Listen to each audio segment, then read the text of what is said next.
ये कहानी शुरू होती है मॉली गिलमोर से। मॉली एक कमर्शियल आर्टिस्ट है। उसकी शादी हो चुकी है। हस्बैंड है ब्रायन। ब्रायन और मॉली के रिश्ते में अब वो स्पार्क नहीं रहा। मॉली तो बस इस रिश्ते को निभाए जा रही है। लाइफ बोरिंग हो चुकी है। मॉली की फ्रेंड है इज़ाबेल। इज़ाबेल की भी शादी हो चुकी है, पर इज़ाबेल इस मामले में मॉली से काफ़ी आगे है। आज इज़ाबेल जब मॉली से मिलती है तब वो बताती है कि इस बार का क्रिसमस वो अपने हस्बैंड के साथ नहीं बल्कि किसी गैर मर्द के साथ बिताने वाली है। ये जानकर मॉली को बड़ा ताजुब हुआ है। इस कहानी में फ्रैंक भी है। फ्रैंक पेशे से आर्किटेक्चरल इंजीनियर है। उसकी भी शादी हुई थी एन से। इस शादी से 2 बच्चे भी हैं, पर फ्रैंक की शादी में वो रस नहीं रहा। वो भी परेशान है। आज मॉली क्रिसमस पर लास्ट मिनट शॉपिंग करने पहुंची है। फ्रैंक भी इसी शॉपिंग के लिए आता है। फ्रैंक की मुलाकात अपने कलीग एड से होती है। दोनों ड्रिंक पर मिलते हैं। एड बताता है कि वो अपनी वाइफ से डिवोर्स ले रहा है। ये सब सुनकर फ्रैंक सरप्राइज्ड हुआ है। उसे ताजुब हो रहा है कि एड इतना बड़ा स्टेप इतनी आसानी से कैसे ले सकता है। मॉली के फादर है जो कि बीमार रहते हैं। मॉली को अपने फादर को विजिट करना पड़ता है। बुक स्टोर में जब फ्रैंक और मॉली शॉपिंग कर रहे हैं तब यहाँ बहुत भीड़ है। दोनों की पहली मुलाकात हुई है। दोनों में पहली बार बातचीत हुई है, पर गलती से इन दोनों का बुक एक्सचेंज हो गया। यानी मॉली की बुक फ्रैंक के पास चली गई और फ्रैंक की मॉली के पास। घर आकर फ्रैंक की वाइफ बॉक्स को खोलती है। वो इस बुक को देखती है। एन को फ्रैंक की इस चॉइस पर ताजुब हो रहा है, पर फ्रैंक ने फिगर आउट कर लिया है कि मॉली की बुक उसके पास आ गई है। इधर मॉली का हस्बैंड ब्रायन भी इस बुक को देखता है। मॉली ये जान चुकी है कि क्या गड़बड़ हुई है। इन सब बातों को 3 महीने बीत गए हैं। आज मैनहट्टन में ही फ्रैंक ने ट्रेन पकड़ी है। सीट पर उसे मॉली दिखी है। उसे याद आया कि 3 महीने पहले उसकी मुलाकात इस खूबसूरत औरत से हुई थी। उसे ये भी याद आया है कि किस तरह उसकी बुक एक्सचेंज हो गई थी। वो दूसरी सीट पर बैठा है। वो एक बार मॉली को देखता भी है, पर बात करने की हिम्मत नहीं होती।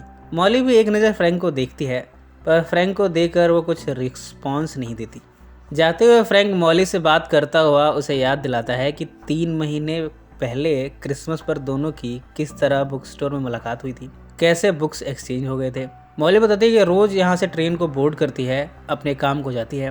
फ्रैंक इन सब के बारे में अपने कलीग से बताता है। वो कहता है कि उसके साथ फिल्मी घटना हुई है। इधर मॉली भी अपने फादर को हॉस्पिटल में विजिट करती है। इतने में फ्रैंक उसे फ़ोन करके उससे बातचीत करता है। वो उसे मिलने के लिए बुलाता है। मॉली जब इज़ाबेल से मिली है तब वो फ्रैंक के बारे में बताती है। शाम को फ्रैंक स्टेशन पर मॉली का इंतज़ार कर रहा है। फाइनली मॉली आती भी है। दोनों यहाँ बातचीत करना शुरू करते हैं। फ्रैंक कहता है कि अगली सुबह वो स्टेशन पर मॉली का वेट करेगा। मॉली इसके लिए हाँ कर देती है। अगले दिन मॉली ट्रेन में बैठी फ्रैंक के स्टेशन पर आती है। मॉली ट्रेन से ही स्टेशन पर देखती है। वो फ्रैंक को ढूंढ रही है, पर फ्रैंक नहीं दिखा। मॉली की ट्रेन चल पड़ी है। अब मॉली ने मान लिया है कि फ्रैंक नहीं आएगा।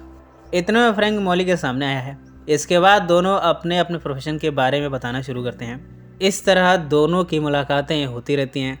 दोनों एक दूसरे को जानना शुरू करते हैं। मॉली को फ्रैंक के साथ काफ़ी अच्छा लगता है।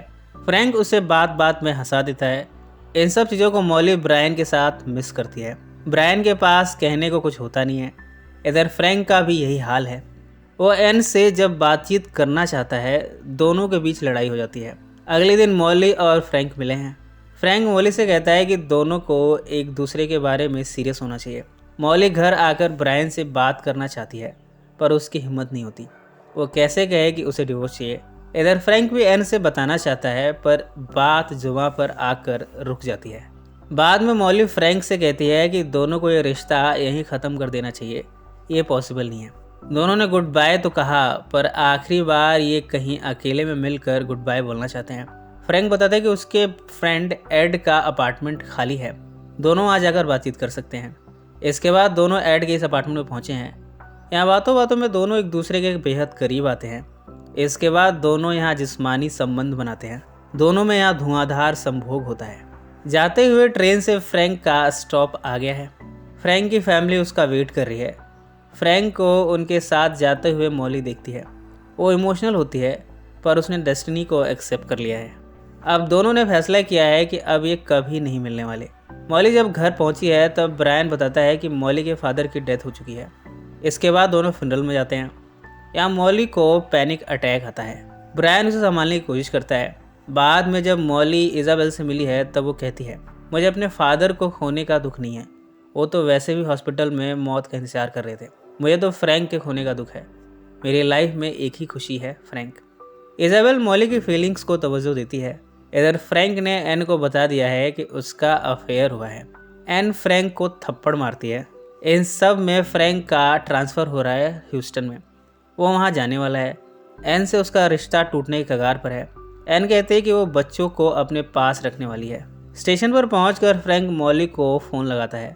फ्रैंक कहता है, मैं अब हमेशा के लिए ह्यूस्टन जा रहा हूँ, बस आखिरी बार तुमसे मिलना चाहता हूँ। मॉली कहती है कि वो नहीं आ सकती। इनकी बातचीत चल रही थी कि तभी ब्रायन इनकी बातें सुन लेता है। मॉली कॉल को डिस्कनेक्ट कर देती है। अब ब्रायन को भी मॉली के अफेयर के बारे में पता चल चुका है। वो नहीं चाहता कि मॉली उसे छूट कर जाए।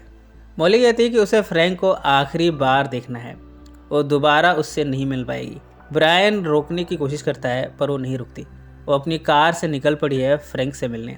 फ्रैंक को पूरा यकीन है कि मॉली ने बेशक मना कर दिया, उसका कॉल डिस्कनेक्ट कर दिया, पर वो आएगी ज़रूर। वो इसका इंतज़ार किए जा रहा है। वो एक बार और मॉली के घर फ़ोन लगाता है। इधर तेज़ स्पीड में इस तेज़ बारिश में ड्राइविंग करते हुए मॉली निकल पड़ी है फ्रैंक से मिलने। फ्रैंक ने जब फ़ोन लगाया तब ब्रायन ने इस फ़ोन को पिक किया है। वो झूठ बोलता है कि मॉली अब फ्रैंक से बातचीत नहीं करना चाहती और फिलहाल वो अपने बेडरूम में सो रही है। इधर मॉली के सामने से ट्रेन गुजर रही है। इसके जाने के बाद वो क्रॉसिंग को पार करना चाहती थी पर उसकी कार रिस्टार्ट नहीं हो पा रही।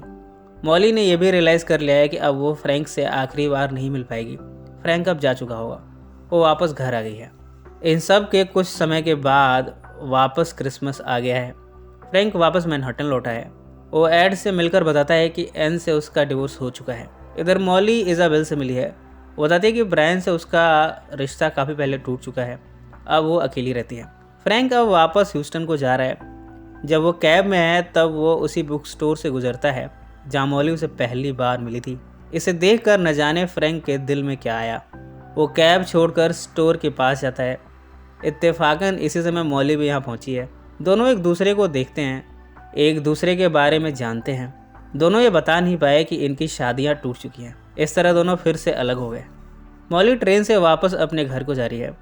इतने में फ्रैंक का वो स्टॉप आया है जहाँ से फ्रैंक ट्रेन में चढ़ा करता था और फिर मॉली से मिलकर बातें किया करता था।